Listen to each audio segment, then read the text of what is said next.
Vaya Pachito en el mambo.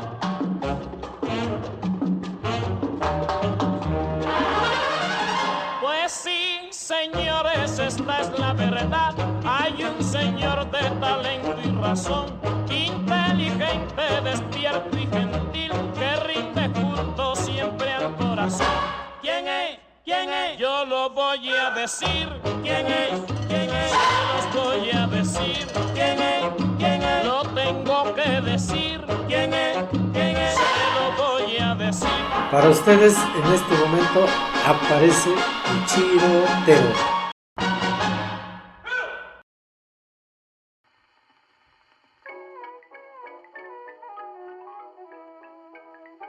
Hola a todos y todas, y bienvenidos por fin al segundo episodio de Radio Chirote. Antes de empezar, me gustaría agradecerles a todos los que nos enviaron sus comentarios sobre nuestro primer episodio. Mi familia y yo estamos muy agradecidos por el gran recibimiento que tuvo el podcast. Seguimos trabajando para traerles nuevos episodios, pero por favor ténganos algo de paciencia. Llegamos en este momento el inicio de nuevas aventuras chiroteras para todos ustedes. En este episodio les traemos una de las anécdotas favoritas de mi abuelo, el Panteón de las Malayas, la cual ya adelantamos un poco en el episodio anterior. También tendremos una breve semblanza de la familia materna de mi abuelo, los Pineda, algunas anécdotas de las vacaciones de mi abuelo en el campo y por último cómo era la educación en Acámbaro en los años 50. Algo de lo que sucedió hace muchos años en el poblado de Acámbaro, Guanajuato, Panteón de las Malayas, de ver sucesos en la noche. Llegaron los revolucionarios, le hicieron que cavara su tumba. Pero esperen un momento, pues no empezaremos por el Panteón de las Malayas. No se vayan y quédense hasta el final si quieren escuchar la historia completa.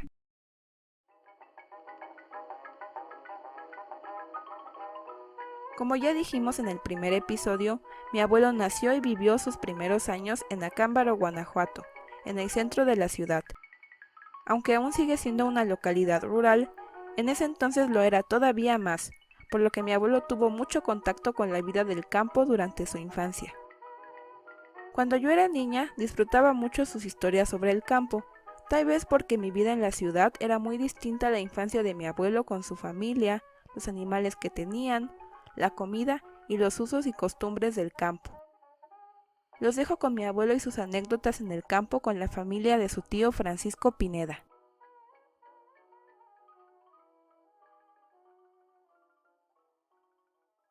Y ese tío Francisco Pineda, que era uno de los más chicos de la familia, él tuvo un nutrido rebaño de cabras, las cuales, cuando tenía yo oportunidad y vacaciones de mi escuela, acompañaba a mis primos a pastorearlas en el campo. Y como era un nutrido rebaño, pues en épocas de que tenían sus crías las cabras grandes, pues llegábamos a la casa con 3 o 4 cabritos, porque esos nacen y no caminan, nacen así muy débiles. Uh-huh. Se paran y así como que sí. No son como los borregos nacen y luego corren, luego caminan, y los chivos no. Entonces los cabritos tienen que tener como una semana para tener fuerzas y ya caminar. Y siempre se quedan en un corral mientras el rebaño grande se lleva a pastorear al campo. Y en la tarde se regresan y ya los amamantan. y ya se están comiendo. Pero son chillones, pero chillones. Muy fuerte que es su chillido. Y ya cuando llega ya la mamá, pues ya.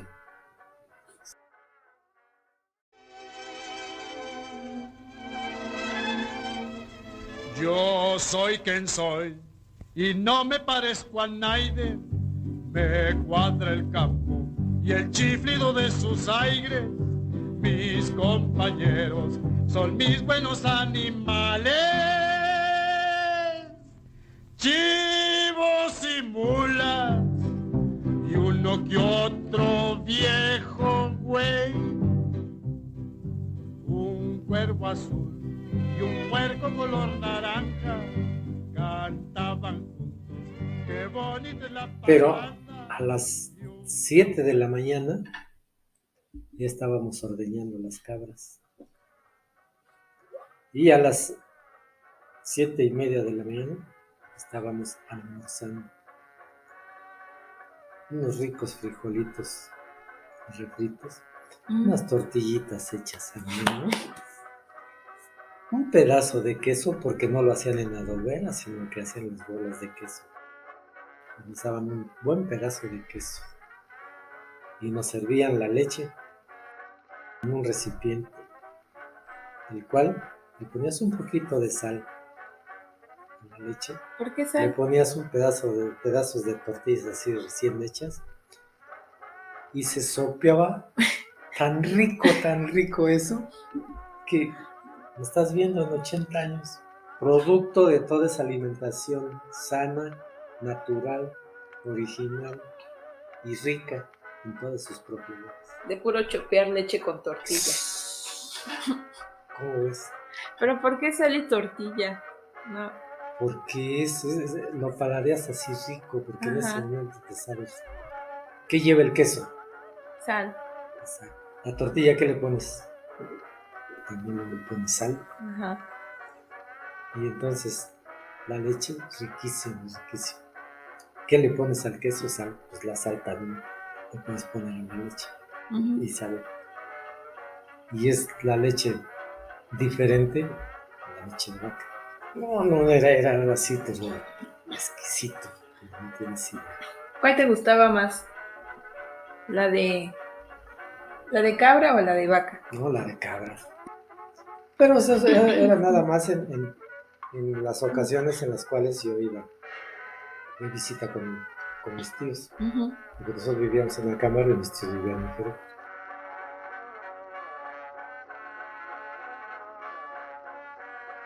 Entonces yo tenía vacaciones en noviembre y diciembre.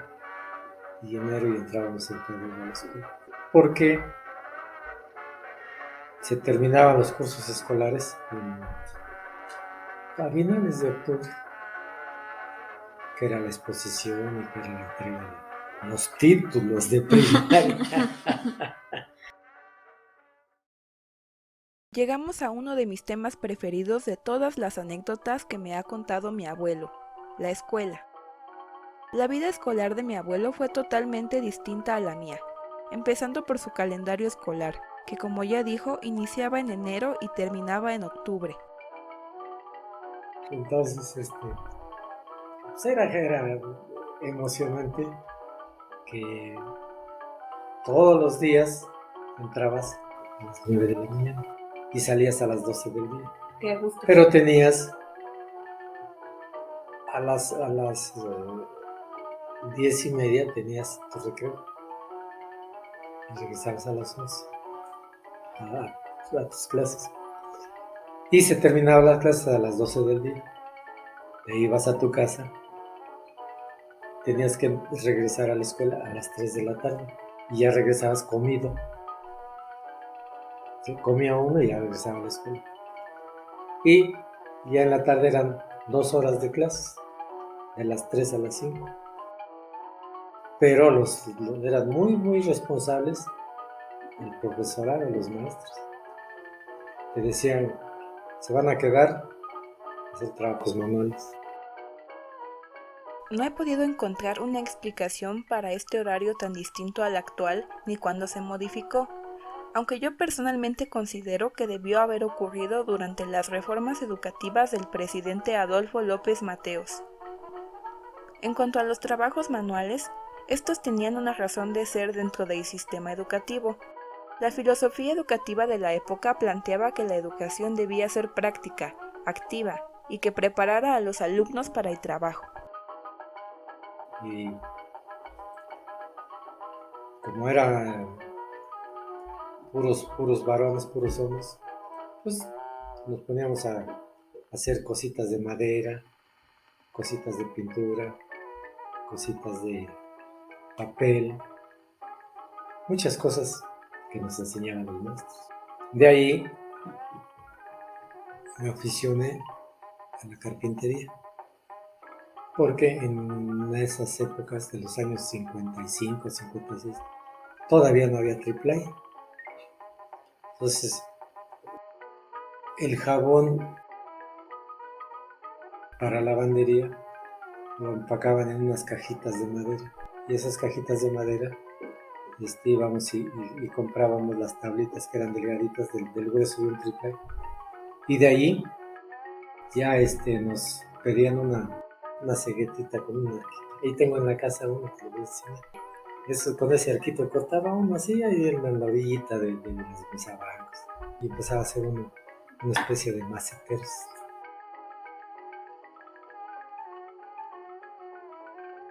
Cortábamos puras tiritas y luego las clavábamos así. Y luego aquí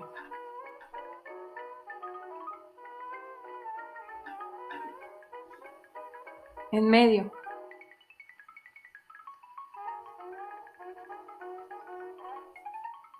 poníamos una tablita y eran maceteros. Y aquí se le hacía un agujerito, les colgabas y entonces colgabas tu macetero y aquí ponías una macetita y aquí ponías otra y aquí ponías otra. Entonces quedaba así, Sí, colgando. pero era de puras tiritas. Ah, Esta era tirita de madera. ¿no se Cortado. caían? No, pues las clavábamos. Ah, Era clavados. Eso era lo que nos ponían a hacer. Nos ponían a hacer silloncitos de tablitas, así, silloncitos, mesitas. Así, ¿como para una casita? Exacto, como comedor. Entonces eran como juguetes. Entonces ese era el trabajo que realizamos como trabajo de carpintería.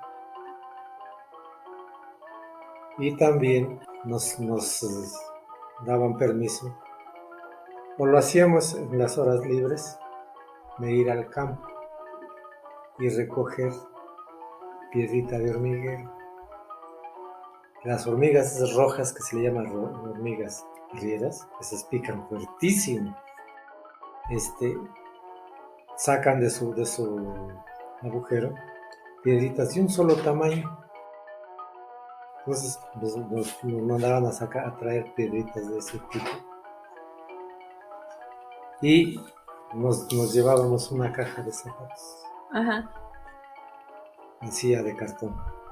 Entonces todavía no se estilaba el resistor. Era un pegamento que se llamaba cola, que era de una pasta que se preparaba. Al calentarla se hacía un líquido espeso. Y con eso le echabas con una brochita a la caja y luego le echabas las piedritas así. Se las echabas y que quedara como si fuera una fachadita de pura piedrita así chiquita. Lo hacías alrededor y después con una navaja les recortabas así para que fuera su puerta, recortabas para que fueran sus ventanas, y de techo le ponías cartón corrugado de ese como simulando tejas, y ya comprabas, te vendían 30 o 40 centavos de pintura. Comprabas pintura roja de aceite y pintabas el techo, que eran las tejas. Y luego de otro color, la fachada de la casita de los aguas. Y luego, de cartón, pues hacías ahí un arbolito, unos magueyes. Entonces, era algo sensacional. Nos quedábamos hasta las 6 de la tarde o 5:30. Ya nos íbamos a nuestra casa. Y al otro día igual, y al otro día.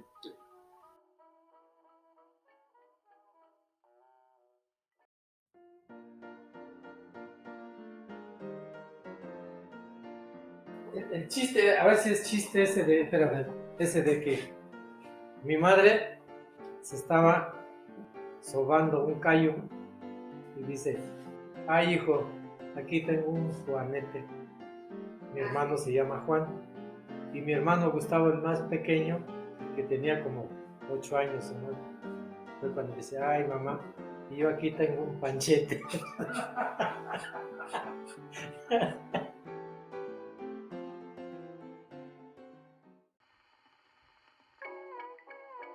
Podríamos dedicarle muchísimos episodios a la vida escolar de mi abuelo.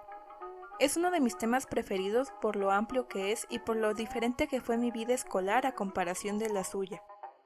Mientras tanto, volviendo a los trabajos manuales, para mi abuelo, además de ser entretenidos y divertidos, también le resultaron útiles en su formación. Porque en mi escuela era como dos escuelas, 2 secciones. Ajá. Una de niñas y otra de niños. Pero al final se juntaba todo el trabajo. En la exposición. En la exposición del curso, ajá, del grupo. De las y niñas era y los formidable, niños. era muy bonito, muy bonito. Entonces, eso era de todos los días quedarse uno a hacer trabajo en la escuela. Uh-huh. Y los maestros eran muy dedicados a enseñar. De ahí me nació la idea de, ya grande, ya a mi edad, pues trabajar lo que es la carpintería, que de ahí aprendí. Uh-huh.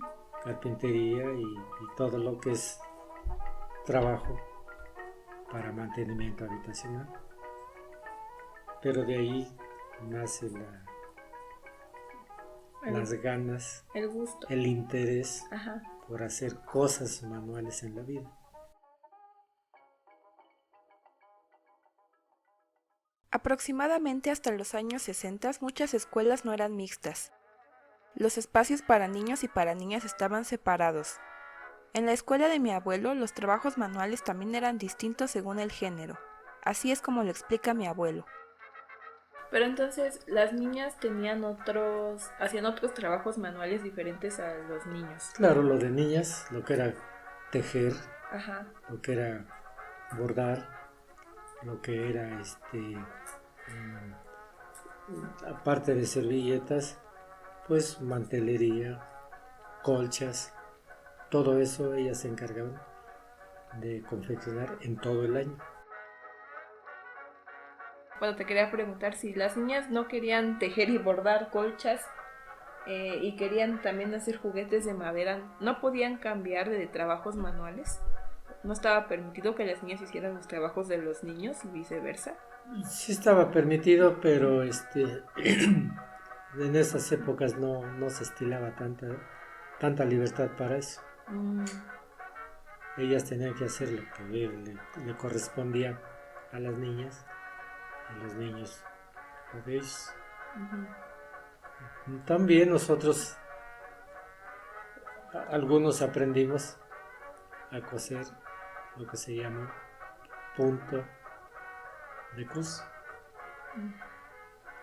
Y lo hacíamos en dibujos, en libretas cuadriculadas de cuadros pequeños. Y marcábamos lo que se hacía. Ajá. En tela. Y hacíamos los dibujos y ya alguien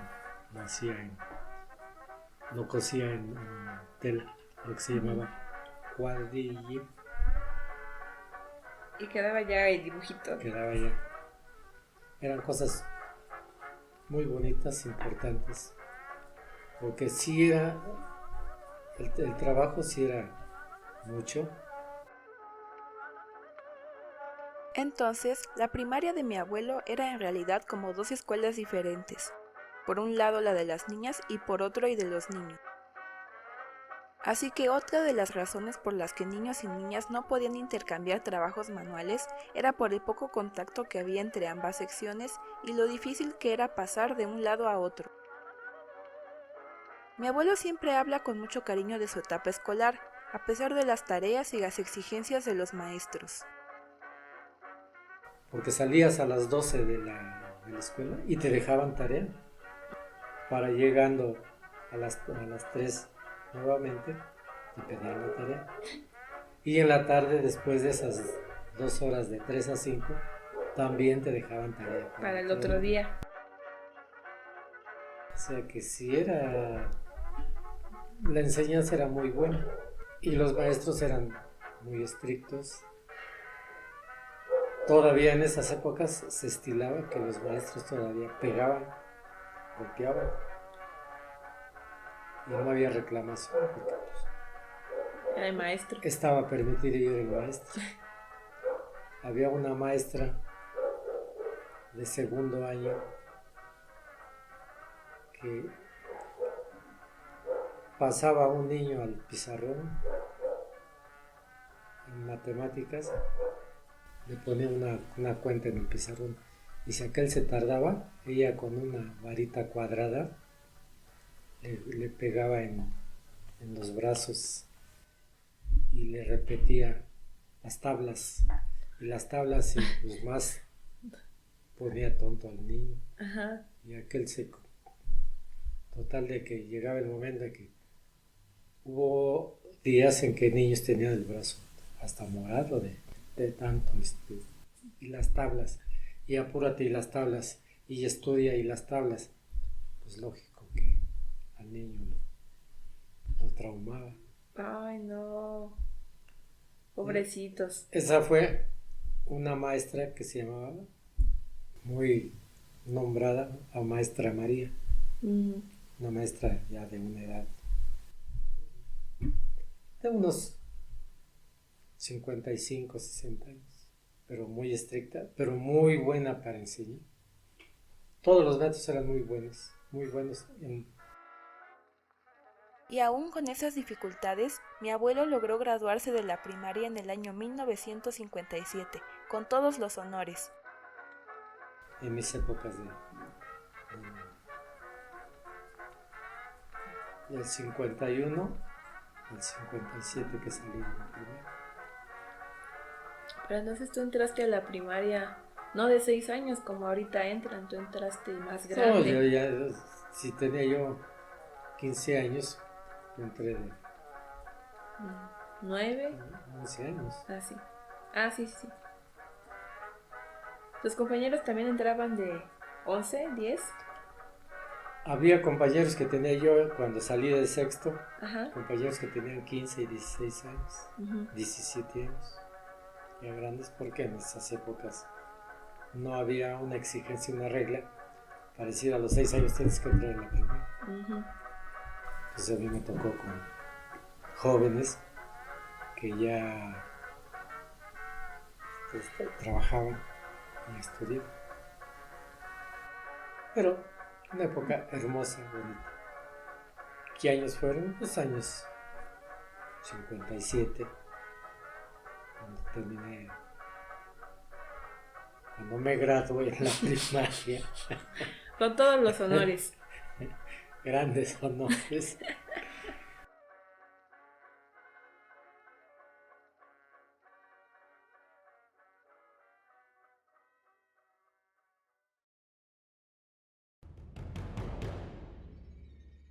Algo de lo que sucedió hace muchos años en el poblado de Acámbaro, Guanajuato. Narramos el lugar que es el parque que está entre las avenidas 1 de Mayo y no me acuerdo la otra. El Panteón de las Malayas se ubicaba en el actual Parque Zaragoza, que se encuentra entre las calles de Miguel Navarro y 16 de septiembre. Pero ese parque, en las épocas de la Revolución, un panteón, y ese panteón se llamó Panteón de las Malayas, que de acuerdo a todo lo sucedido, pues sí se sentía un poco no de pánico, sino que de ver sucesos en la noche. Y yo como niño jugaba a lo que se llamaba escondidillas, y al ver que mis amigos se escondían en diferentes lugares y me tocaba a mí descubrirlos, pues yo veía, pasaban y los iba yo a buscar y no era nadie. Pues me imaginaba que eran o sombras o no sé qué eran, pero no eran ellos. Y no una sola ocasión, muchas veces, porque siempre jugábamos. Y ese parque tenía un alumbrado muy austero. Un foco aquí, un foco como de 50 metros y otro como de 100 metros. No era un alumbrado así bonito. Pues se prestaba para ver sombras o si existen los fantasmas, podríamos decir que era un fantasma. Y lo relacionaban porque fue un panteón. La única información que encontré sobre la existencia del Panteón de las Malayas fue en un blog llamado Acámbaro en la Historia, el cual cito a continuación. A finales del siglo XIX, el Panteón de San Juan, que fue el primero de Acámbaro, fue cambiado al cuadrante que hoy conocemos como Parque Zaragoza. Ahí se mantuvo durante el primer tercio del siglo XX, hasta que se trasladó a las Malayas, y como este lugar se enfangaba, se cambió al sitio actual en la calle de Omega. Entonces, según el autor de este blog, el nombre del Panteón de las Malayas es en realidad Panteón de San Juan. Pero más allá de eso, no encontré más información sobre este mítico lugar en la memoria de mi abuelo. Y en ese panteón puedo decir que allí fue sepultado mi abuelo, Julián Pineda, que mi abuelo era velador de la hacienda de Ojo de Agua, municipio de Acámbaro, Guanajuato. Perteneciente al municipio de Acámbaro, de Jerecuaro, Guanajuato. Llegaron los revolucionarios a que mi abuelo les abriera trojes para sacar maíz y alimentar a sus caballos. Y mi abuelo se negó. Y entonces lo amenazaron y mi abuelo hizo accionar su arma que tenía ahí, que era una escopeta.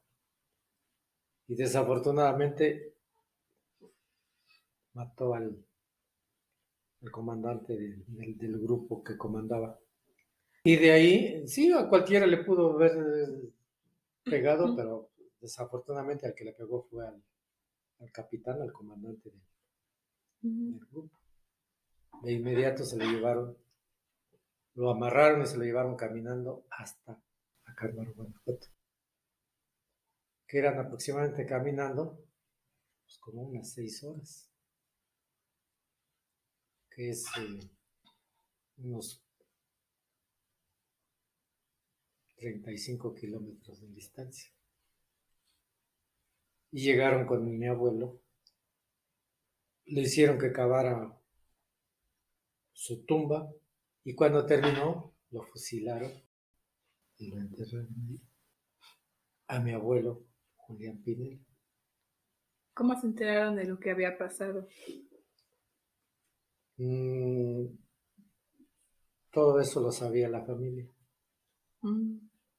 Todo eso lo sabía la familia, los tíos, los hermanos de mi abuelo. Y cuando le avisaron al dueño de la hacienda, de inmediato tomó su caballo y se fue. Para tratar de defender a mi abuelo. Pero cuando llegó ya lo habían enterrado y ya no pudo hacer nada. Esa es la historia de mi abuelo, Julián Pineda, padre de mi madre, Trinidad Pineda. Y yo soy Francisco Martínez Pineda, alias el chirotero para ustedes y para el mundo. ¿Pero qué pasó con el panteón? ¿Cuándo dejó de ser panteón? O sea, ¿cuándo? Desconozco porque ya cuando yo crecí, cuando yo nací, ya no era panteón, ya era el parque. ¿Quién te contó que ahí era panteón y ahí estaba enterrado tu abuelo? ¿Tu mamá? Mi mamá, mis tías y mis tíos, que fueron los que me contaron ese pasaje de esa vida.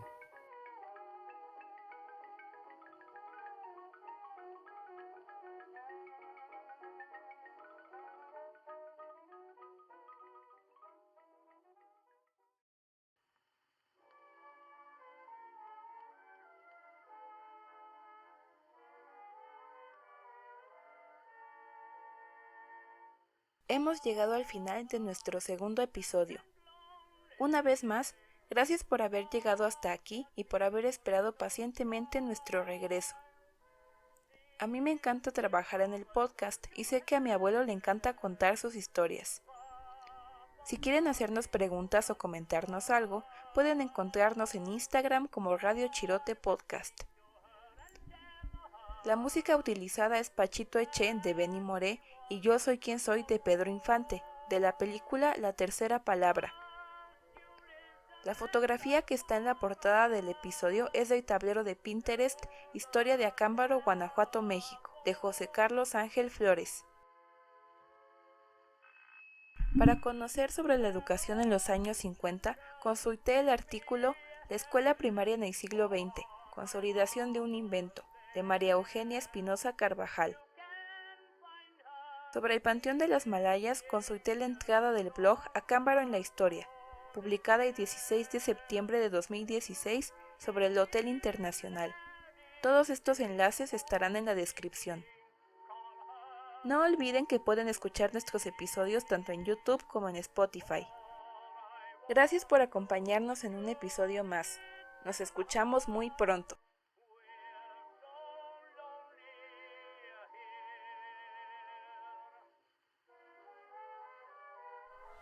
Listo. Señoras y señores, Radio Chirote llegó para quedarse. señoras y señores, Radio Chirote llegó para quedarse y seguirá quedándose y se ha quedado y es un quedado.